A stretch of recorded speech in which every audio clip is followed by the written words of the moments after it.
چون ба рӯзи нав расидӣ шукри беандоза кун, то тавонӣ қалби худро аз бадиҳо тоза кун.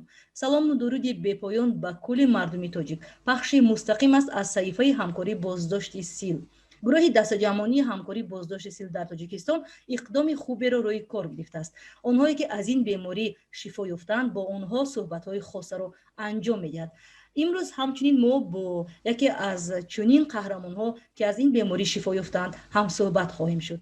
хуш омадед ба ҳамкории боздошти сил дар тоҷикистон. сараввал мехостам аз шумо бипурсам ки шумо бемории силро бо забони худ чӣ гуна меномед ва бемории сил ба ҷисму рӯҳи фарзанди шумо ва худи шумо чӣ таъсирҳо гузошт? марҳамат. саломи худамро ба шумо арз мекунам. саломат бошед. касали сил ба мо чӣ қадар душвор буд.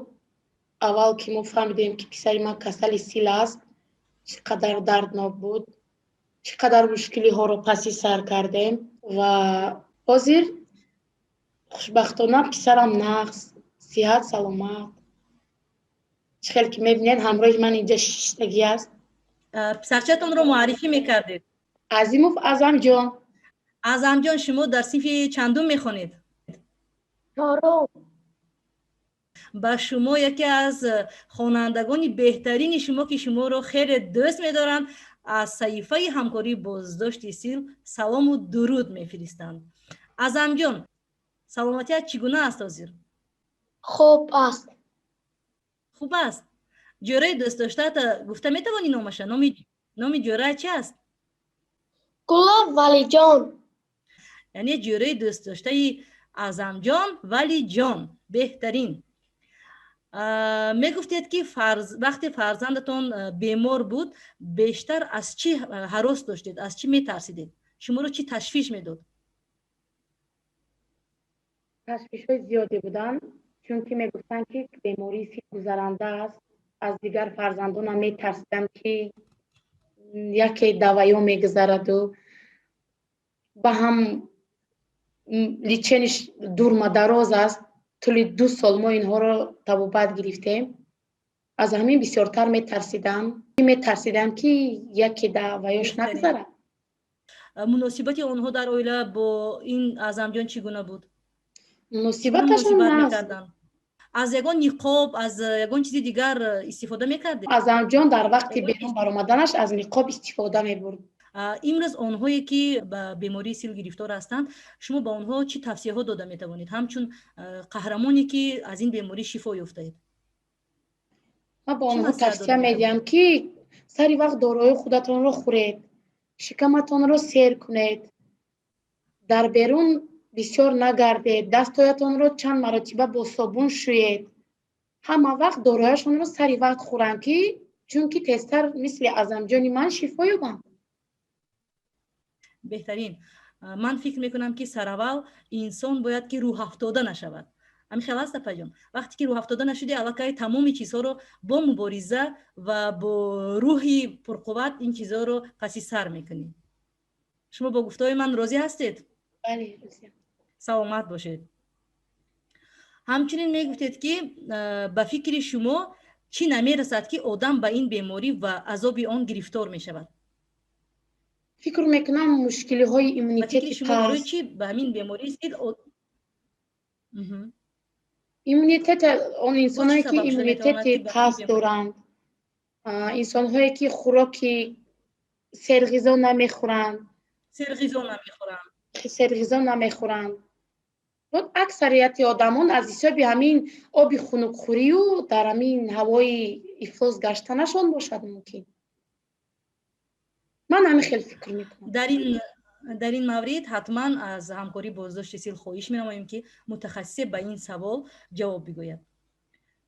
ба мардуми кишвар чӣ гуфтанӣ ҳастед? ба мардуми кишвар гуфтанӣ ҳастам ки аввало ба ҳамин духтуроне ки ҳамин соҳаро пеш мебаранд миннатдории худамро баён мекунам. падару модарони азиз, касоне ки фарзандашон ба ҳамин беморӣ гирифтор аст, ҳеҷ вақт пасткашӣ накунанд. ҳама вақт ба пеш равед. сари вақт дору гиред, сари вақт тавбат кунед.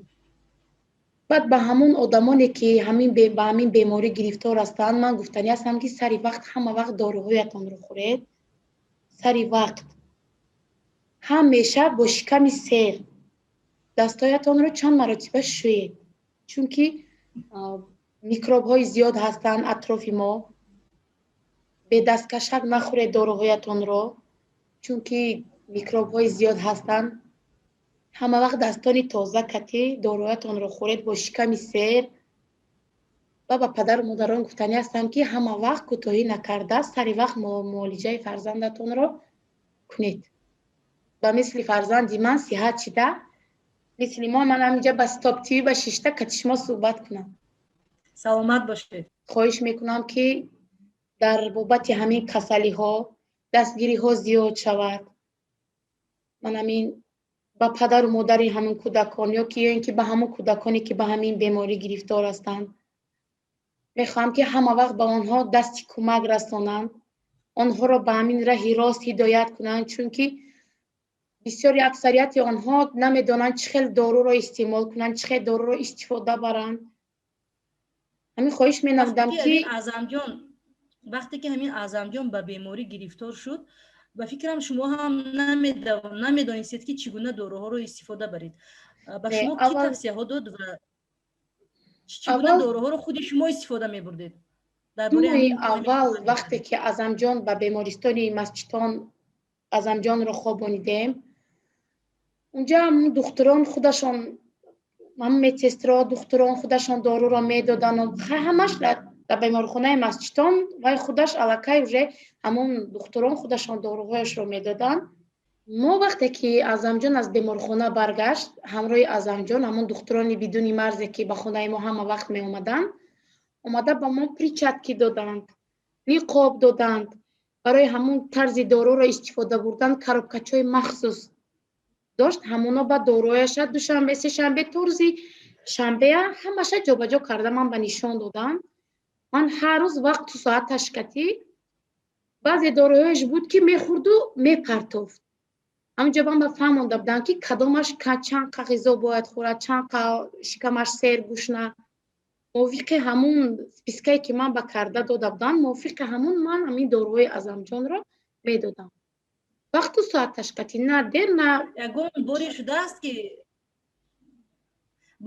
که شما یگان داروش رو فراموش کرده نداده باشید. در همین حالت شما چگونه احساسات شما رو فرا گرفته بود؟ یعنی شما یگان بار فراموش نکردید، سری وقت میدادید؟ سری وقت میدادم، چون که اول من کوشش میکردم که همه کارم یک طرفه گذاشته اول داروهای همین اتیام که سلامتی این علاقه من به ضرور است.